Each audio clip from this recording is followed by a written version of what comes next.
I'm sure you're all wondering about the title today, and it actually is really the culmination of an interest that I've had for almost 10 years now about where general surgery is going and what we can do to maybe change the course of the future of general surgery. I do want to say that this here is the logo for the Department of Surgery, the brand new logo that my daughter actually designed for us. So it's got the wave, the mountains, and the surfer with the scalpel over his head, clearly prepared for a shark attack. So I do want to thank Dan Margulies, President Margulies, for being a colleague, a friend, and as you've all heard now, a classmate. This is not where the medical school is today, but this is where Dan and I went to medical school on the University of Hawaii campus. I learned a lot about Dan yesterday that I didn't even know, and just so to make it very clear, Dan does not own the Camas Vineyards. In case any of you still are under that misconception, Dr. Kotari is very good at presenting those kinds of misconceptions for you all, but we have golfed together a lot at this meeting, and it's been a wonderful ride. I will say that my first disclaimer is that the picture on the introductory slide, as you all have recognized, has a lot less gray hair, no facial hair, and about 10 years ago. So it's probably time for me to get a new portrait done that's updated. So again, my disclosures, my only real disclosure is that I am on the GSAC for the American Board of Surgery, the Advisory Council for General Surgery for the college, and the Board of Sages, and none of what I'm going to present today and all the ideas I'm going to present today are mine and mine alone, so they please understand these are my opinions alone from the literature that I've reviewed. And if I quote anyone's literature who's in the audience and I misquote you, please come up and let me know afterwards, but I apologize up front for that. This is actually the medical school now, and it seems a little unfair that anyone should go to medical school on the shores of the Pacific, and my son's going to graduate this year. I still don't. It's probably the only school in the country that has bike racks and surfboard racks. So I'm honored today to give the Orr Lecture. I think many of you probably know something about Dr. Orr if you've been in the organization, but he's originally from Missouri. He was originally from Missouri. He got his MD degree at Johns Hopkins. And interesting, one thing I found is that he was appointed instructor in bacteriology in 1915. And back in those days, you could do this. He went on to be professor and chair of the Department of Surgery in 1924, a position he held for 25 years, and he retired in 1954. He possessed a remarkable capacity for human kindness. His contribution in administration was one of balance and reason, an individual who helped tie in all opinions toward the betterment of the school. And I think of surgery in general, so hopefully some of that I'll be able to pull some of that together. Importantly, he was our second president for this organization in 1950. So the first question is, what is a general surgeon? And I know all of you, or most of you, are either training or were in training or have trained to be general surgeons. But what does that mean today? Well, this is actually from an article that was published in the Journal of GI Surgery that came out of the Resident Education Committee of the Society for Surgery of the Alimentary Tract in 2014. And we put this little diagram together because if you look at general surgery, the general surgery I grew up in included doing vascular, some thoracic, trauma. God knows when my first job in Nebraska was on trauma call every third night, and I was wondering why I was trained to do this. We even did hepatobiliary. We did a lot of surgical oncology, but today all of that has been fractionated off. So we have specialization and even subspecialization now. And why is that happening, and how did we get here? So today what I hope to cover for you is that the looming workforce shortage in general surgery is real or is it not?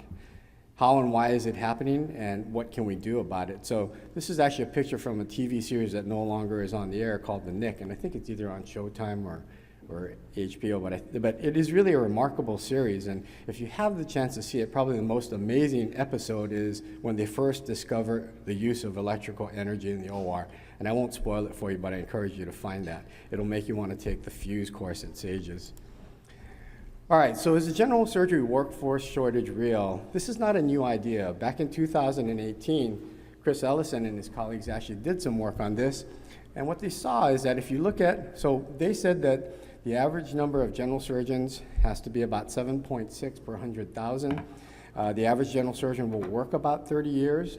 So if you look at this graph on the top here, this is, if you look over time at the current workforce, it was going to decrease. And if you look at the number of surgeons we add from residency, it will increase. But over time, the purple line here is actually going to rise slowly. Based on the table and their expectations, we were going to fall short with the number of general surgeons we provide to the nation. And so this is not a new idea. This is from 10 years ago, and you can see that the concepts were present then, and I'm not sure we've addressed them today.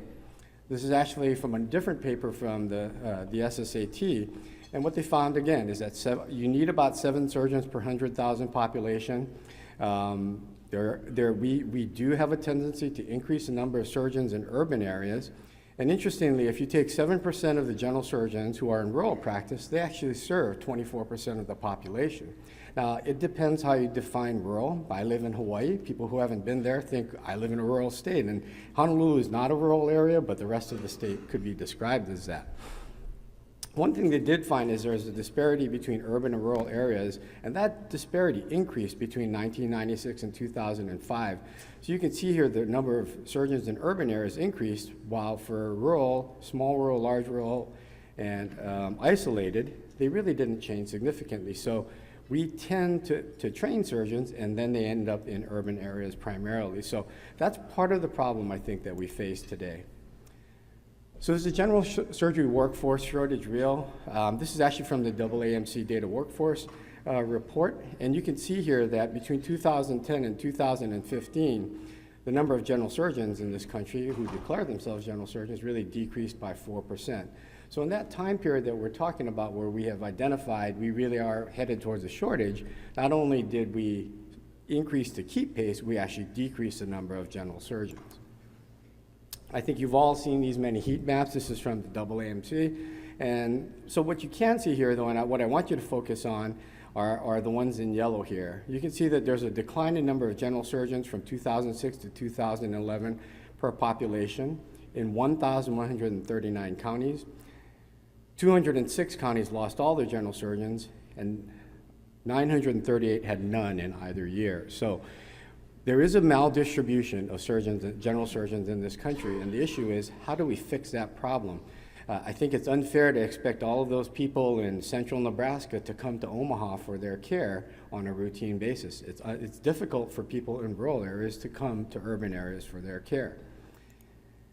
All right, so the workforce shortage for general surgeons, and this is again from the SSAT, and you can see here, the bottom diagram here is actually resident opinions about why a surgeon shortage either exists or is going to exist.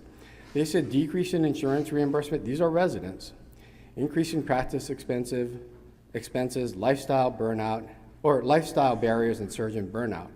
And when I looked at this, I thought, well, I agree with that, but then I thought about it, and in reality, residents don't even know what some of that means yet in many cases. And so how do residents know that? Well, it's because they hang around people like us who are in clinics saying, oh, you know, the work-life balance is not good, reimbursements are down, if you have the choice, why would you do this? And so they hear these kinds of comments, and that's kind of what leads to their perception of why general surgery may not be a great specialty. So how and why is this happening to us in general surgery? Is it image, work-life balance, role modeling, is it financial? Hopefully, we can create an environment where people will love the specialty and choose to go into general surgery. So just a couple historical slides. Until the 1970s, the majority of graduates from general surgery programs actually practiced general surgery. They were board certified. In the 1980s, the onslaught of fellowships began. The first two were vascular surgery and surgical critical care that were ACGME approved, and now there's a proliferation of non-ACGME fellowship. So I think the whole trend towards fellowship we've seen evolved in a very short 30 years, and we're at a place now where we need to figure out what we're going to do about that. I'm only going to mention this briefly. It's the Balanced Budget Act of 1997. Many of you know about this, but I think the important thing is that the solution, unfortunately, is not just train more general surgeons, because the number of funded positions is capped. So in most of your hospitals, if not all of your hospitals, a number of residents in your institution are funded in above cap positions, where hospitals, institutions, medical schools need to fund these positions above that. So if we want to increase the number of trainees, unless this changes, we have to find funding to do that for the most part. So in this paper that we published in 2014 from the SSAT, we looked at what we thought were the taxonomy of forces that led to subspecialization. And you can see here, market forces, innovation, technology, focus on specific patient populations like bariatric surgery today, disease-specific fellowships, training attributes, incentive structures, and complexity. I think we've all heard about the need to focus complex procedures in places, sort of centers of excellence, to move us forward. What that does is it actually creates this perception that in order for you to do that, you have to go out there and do this kind of fellowship. So I think we're sort of victims, but we're also guilty of causing the problems. So today we're going to talk about a little bit about why residents choose fellowships. And again, these are my ideas alone. The idea of professional fulfillment, the devaluing of general surgery, feeling unprepared for practice. And yes, this is the yellow brick road, and I use this because I feel like we created this. But now we got to a place and we're not exactly sure how to get back to what general surgery really is. So does doing a fellowship create a competitive advantage for jobs, and did we create this sort of perception in our trainees? Two things. I think it does depend a little bit on your desire for geographic location. I think if you want to practice in downtown Manhattan, it's very difficult to set it up and say, I am a general surgeon, because everyone's going to say, well, I do breast surgery better than that general surgeon, or I do colorectal surgery better. So it does depend a little bit on your geography.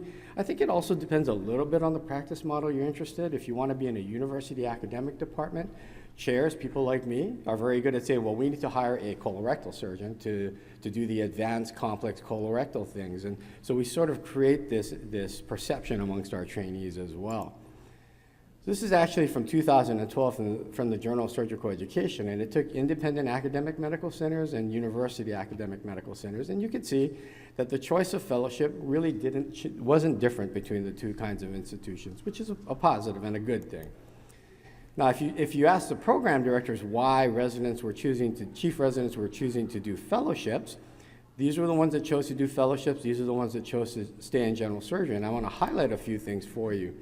Is that just about 3/4 of the people who were choosing to do fellowship said it was because, or only about 3/4 of the people doing fellowship said they desired more training. So the question is this due to feeling like their general surgery training was inadequate?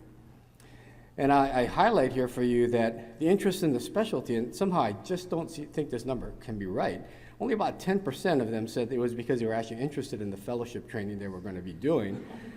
So I'm not exactly sure about that number, but the scary part to me is only about 60% in both academic training models felt they were satisfied with their training in general surgery, which is a little scary. The good thing is if you look at the financial, whether it was for financial reasons and for both people in fellowships and general surgery going into practice, the answer was probably not. So is there a financial advantage to extra training?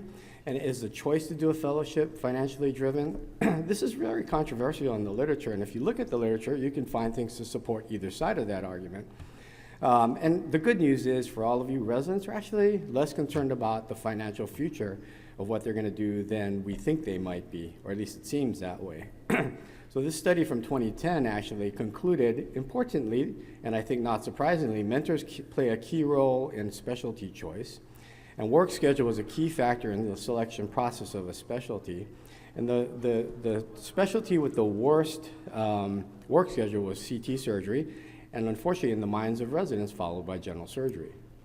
So now, how is this projecting? It's a little bit small, especially in the back, but I'll tell you that the types of procedures and techniques for general surgery is about 60%, but if you look at some of the others like pediatric surgery, cardiothoracic surgery, surgical oncology, not surprisingly, they are interested in the kinds of procedures they're going to be doing.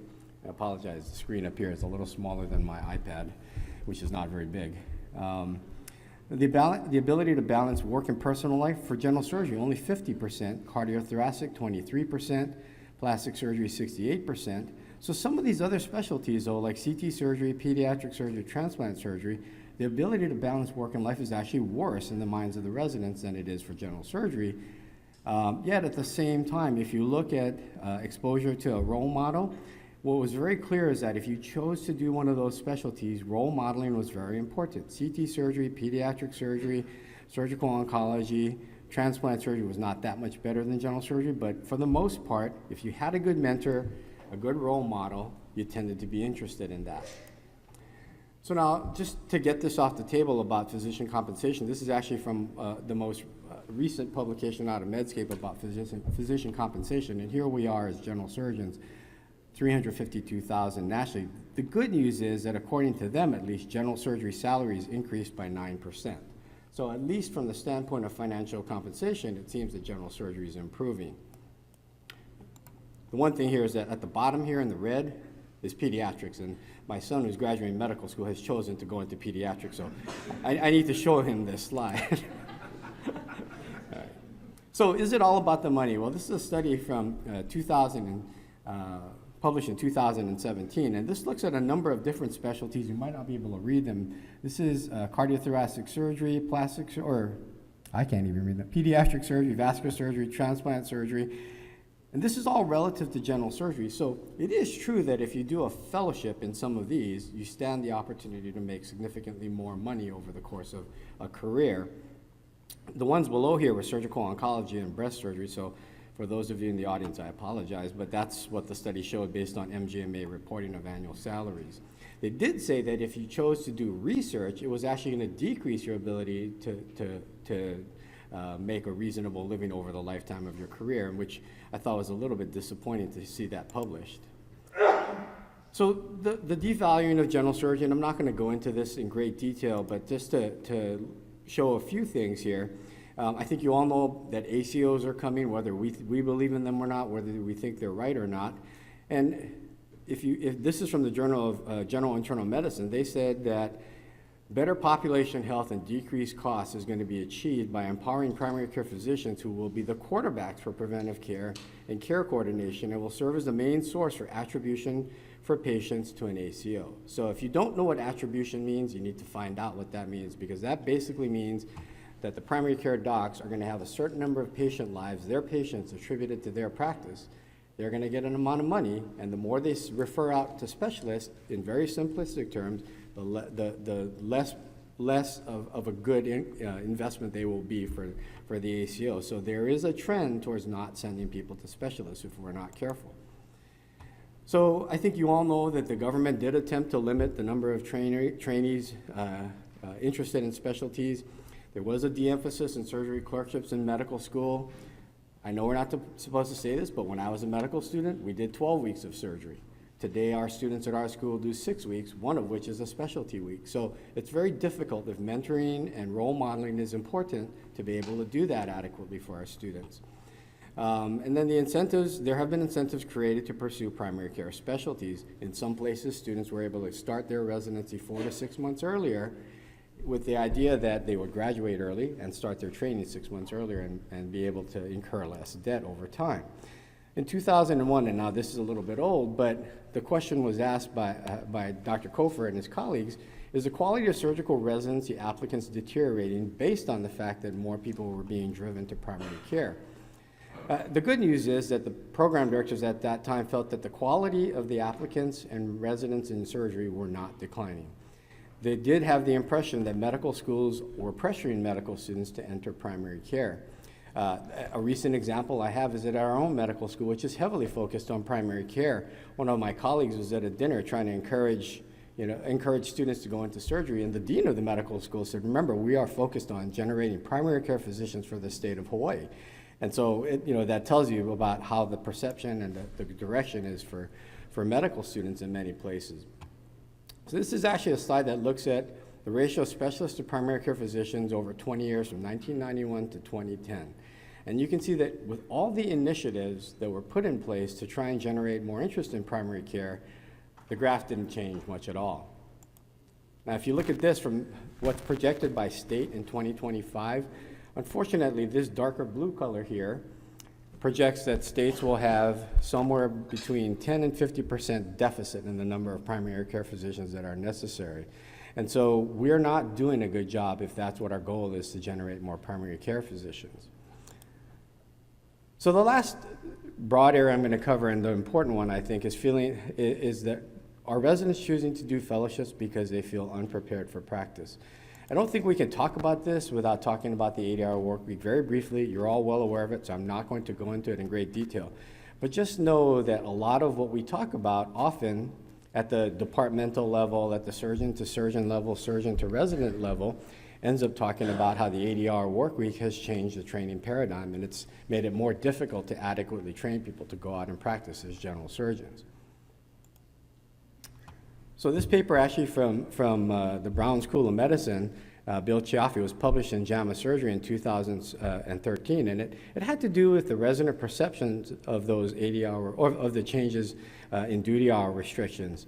And just know that in this study, and I'll show you a table from that study, the majority of residents actually disapproved of what had taken place with the ACGME requirements in 2011. So this is unfortunately going to be a little bit small from the back of the room, but I'll tell you that the overall feelings of the residents were worse or decreased in 66%. Quality of life for senior residents was worse. Work schedules were worse. Preparation for more senior resident roles were worse. One of the important things is that one of the issues surrounding the implementation of the 80-hour work week was to improve patient safety based on the Libby Zion case. And in the residents' minds, over half felt, or actually about 90% felt it was either unchanged or worse after the implementation of the 80-hour work rule. So that doesn't mean that the 80-hour work rule is a bad thing. It's just I think that we need to figure out how to best train our residents in the face of the 80-hour work week and in this paradigm that we have now. Interestingly, one of the things that seemed to be better or increased when the chief residents were polled is the quality of life for their interns was significantly better. All right, so now in this paper actually that was authored by Dr. Malangoni, published in 2013, they really addressed the question, had the work hour restrictions contributed to diminished operative experiences? And the answer is probably not. If you look here in 2005, not long after implementation of the 80-hour work rule, to 2010, 2011, the total operations actually went from 1,023 up to 1,238. So there was an increase in the volume. I think the one thing that came to light, though, is that if you look at this, the number of laparoscopic operations increased significantly in that period of time as well, and I think that trend has continued, and we've seen that, that trend as well. So have work hour restrictions had a negative impact on residents' comfort with complex cases? This is actually from the Southern Surgical, a presentation there, and the answer is probably. If you look at this, this is actually perceptions of graduating chief residents and whether or not they were confident in their training. Currently, residents are confident, according to the study, with their skills, but general surgery no longer is providing adequate training in esophageal or hepatopancreaticobiliary surgery. So this graph, I added the dotted lines in for reference to make it clearer, but if you think, I would want my surgeon to be at least 75, at the 75% level with being comfortable, well, that would put you at colonoscopy with biopsy or polypectomy.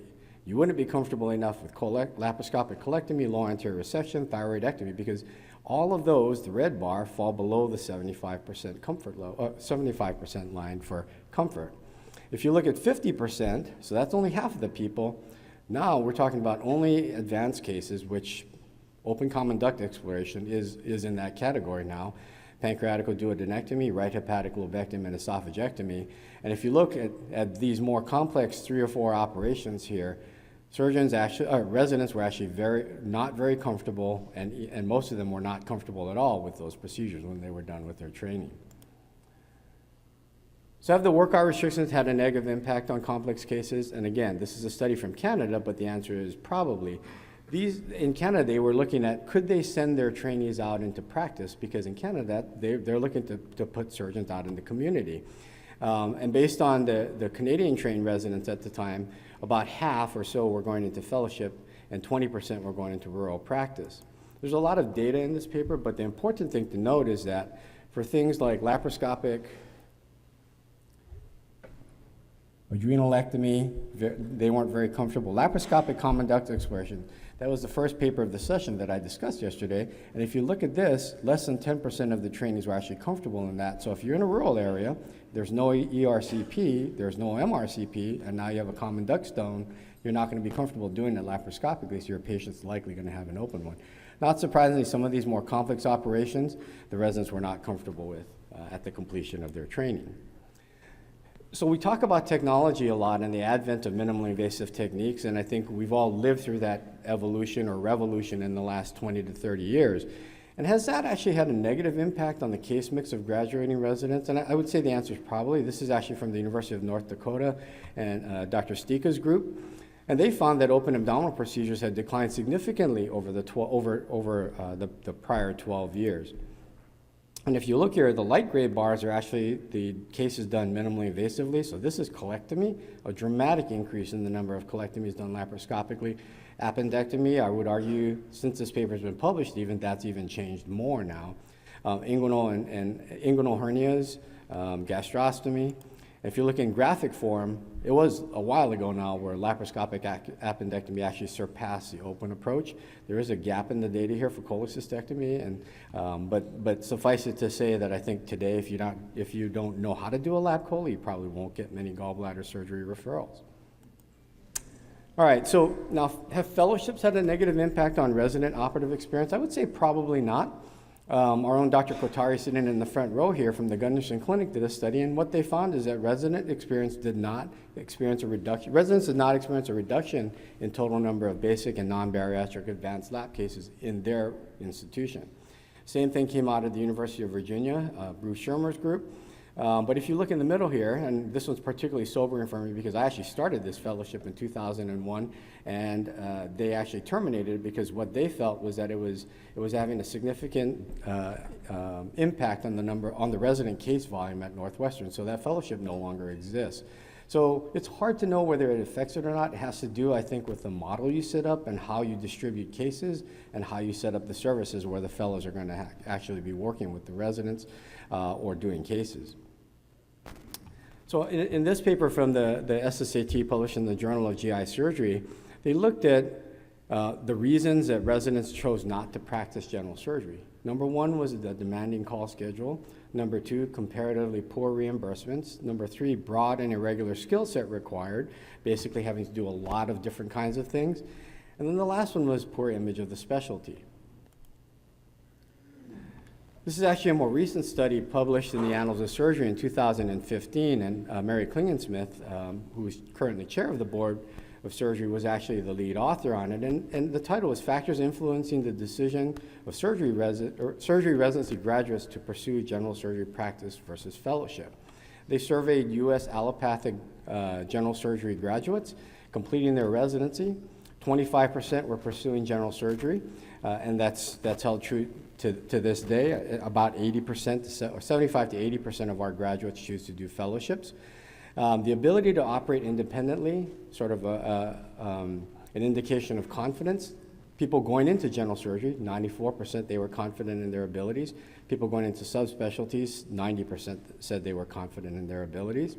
And procedural case numbers during residency, they looked at that, correlated with the case logs that are turned in at the end of training, did not seem to have an impact on the confidence a resident had in their own training. So that's a good thing, and we are currently time-based and number-based as far as the kinds of cases we need to do. So it's good to know that our residents are confident in their training. When a resident chose to pursue general surgery as a career or do a subspecialty occurred during their residency. 77% for those who stayed in general surgery, 74% who chose to do a subspecialty. And you can see the breakdown here of the specialties that were being chosen. The ones with the highest numbers, colorectal surgery, critical care, MIS, and vascular surgery were the four with the highest numbers at that time. So this is two tables from that paper, and you can see reasons for choosing general surgery. Number one, general surgeons have a greater variety of cases and a broader scope of practice. Number two, the desire to become more autonomous now and end training, which is an interesting statement to make. And then confidence in their current training, 23% had mentioned that. Now, in choosing a specialty track or fellowship, interest in a particular specialty, 57%, which goes against that prior slide I showed you. So that's a good thing that people are actually interested in what they're going into. To improve skills as surgeon and improve confidence and experience, 35%. So these were kinds of the reasons that came out in that paper about why people were choosing to do fellowships.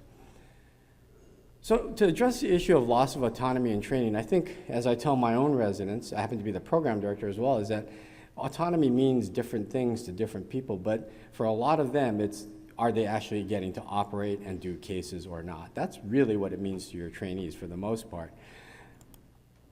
So the interesting thing is this is actually this is from CMS, but a minor surgical procedure, one lasting less than 5 minutes, the teaching physician must be physically present during the entire service. I don't know of a surgery procedure that lasts less than 5 minutes, but if it does, you have to be present for the whole thing. So for major procedures that last more than 5 minutes, you need to be there, as you know, for key portions of the operation. So the only thing I'll say about this is that I feel like I'm not that old. I don't qualify as a dinosaur yet, I don't think, although my kids might argue that. But really, 30 years ago, when we trained at the VA, I didn't see an attending most of the time, and I'm sure the VA doesn't want to hear that, or the press would love to hear that, but it was amazing, the ability for us to develop our decision-making, judgment, and technical skills was left to us, and we had backup available if we needed it. That can't happen anymore, as you all know, and so I think the autonomy issue is one that we are going to struggle with. Now, concerns about competency. In 2009, Dr. Bell basically said that general surgery residents, the operative experience is not at the level that it is likely to lead to basic competency in many specific operations.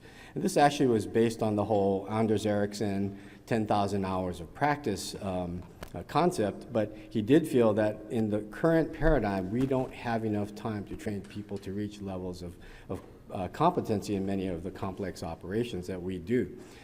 In 2012, a survey of the Southeastern Surgical Congress in reaction to the statement, graduates of surgery residencies today are prepared to enter into the clinical practice of surgery. Over one third of their surgeons actually disagreed or strongly disagreed with that statement in 2012, which I find quite sobering that over a third of the surgeons felt that that was not true. So are there legal concerns? Is that why we don't give residents autonomy?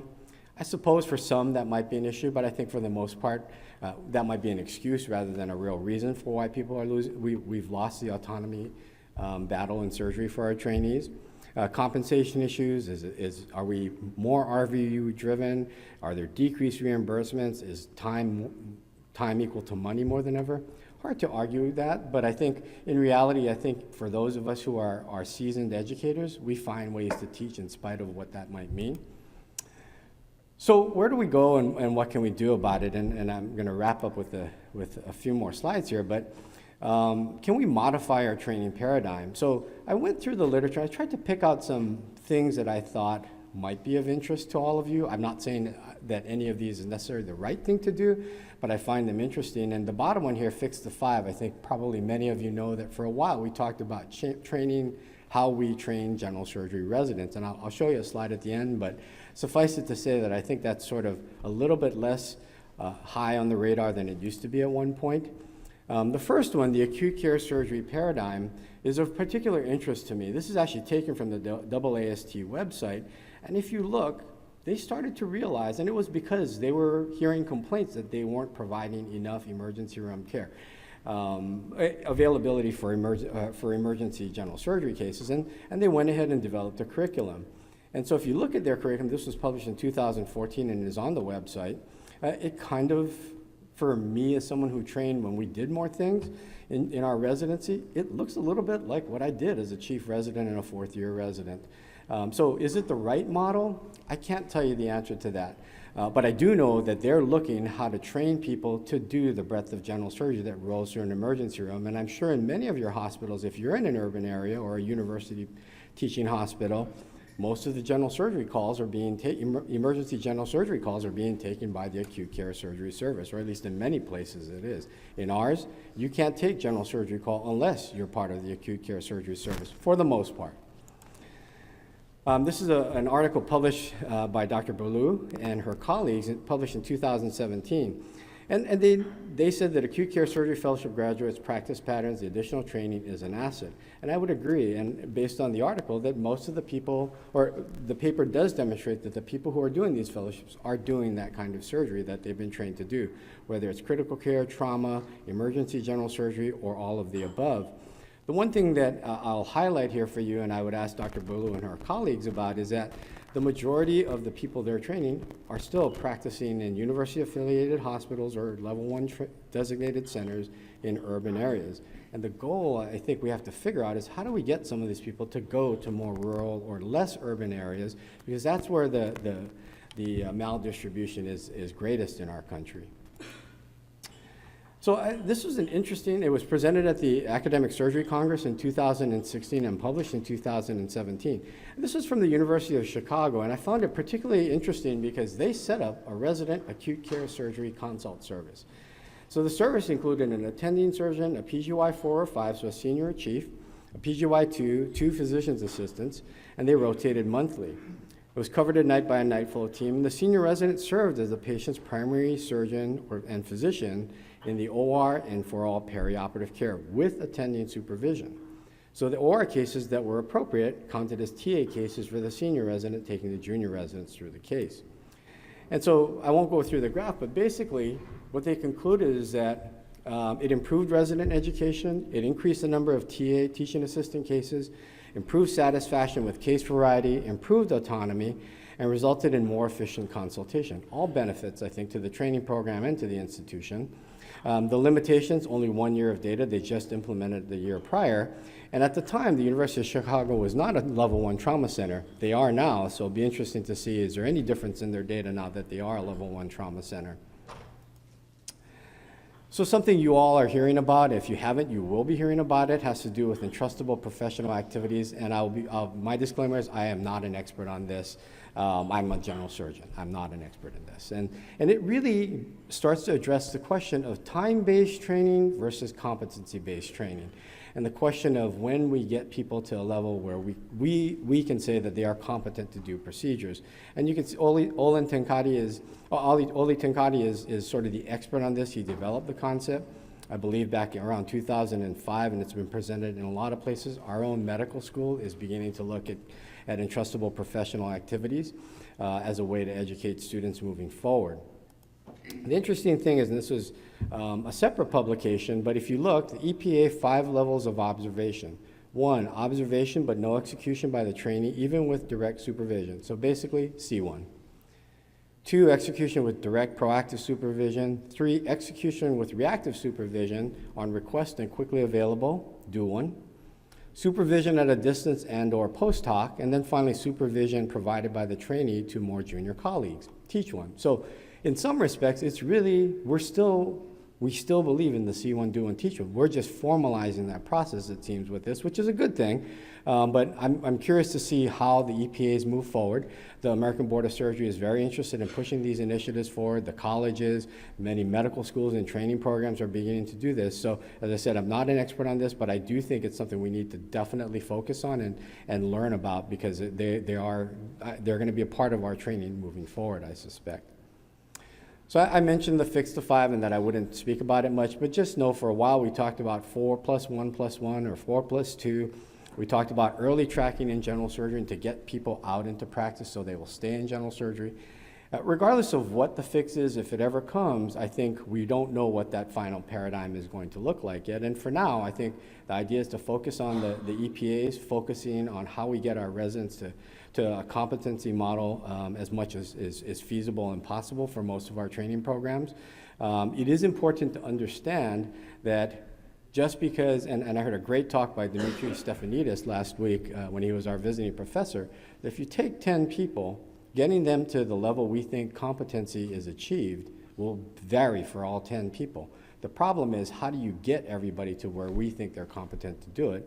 And when I ask the question, who determines that competency level, that's one of the issues we have is it my level of competency? Is it Dr. Potts' level of competency? Is it Dr. Berlew's? No one really knows. It depends on where you are and what you determine. So it's not as simple as we think to get to competency-based training models. So what I didn't cover, but I think is important to consider, how will new payment models impact both training paradigms and specialty selection? There's no question that the finances of what we do are going to have an impact on what kind of paradigms we develop over time. Will we ever get to a true competency-based model of training? I already said that it's not as easy as we think it might be, possibly. But if you go back to 1904, Dr. Hall said, "I know from applications which have been made to me this year that the men of desired quality would gladly serve 10 years on the surgical staff in order to obtain the experience which the house surgeonship and the training leading to it affords." So he was very interested in making sure people that turned out were going to be competent, but he said they would gladly serve 10 years. I'm not sure that would sell us on general surgery. The impact of a new generation of practicing surgeons and trainees. Are we that different from our forefathers in surgery? I remember hearing when I was a resident from my senior attendees. When I was a resident, we were on call every day, and so we didn't miss half the good cases, right? So I think we just recycle those sort of senses and opinions sometimes, but I think we just have to be very careful that just like we were a new generation of practicing surgeons and trainees, we're dealing with a new generation of practicing surgeons and trainees, and we can't take for granted that the way we did it is the right way to do it. So to conclude, there is a looming workforce shortage in general surgery. I can't tell you if it's a shortage or a maldistribution, but if you look at this graph, everything that's not green, so white, yellow, and darker yellow, have a significant shortage. So the white in particular, over 11,000 counties in this country have no general surgeon. Now you might argue that some of them don't have that many people in the county, but having said that, those people still have to travel a long way to get good care.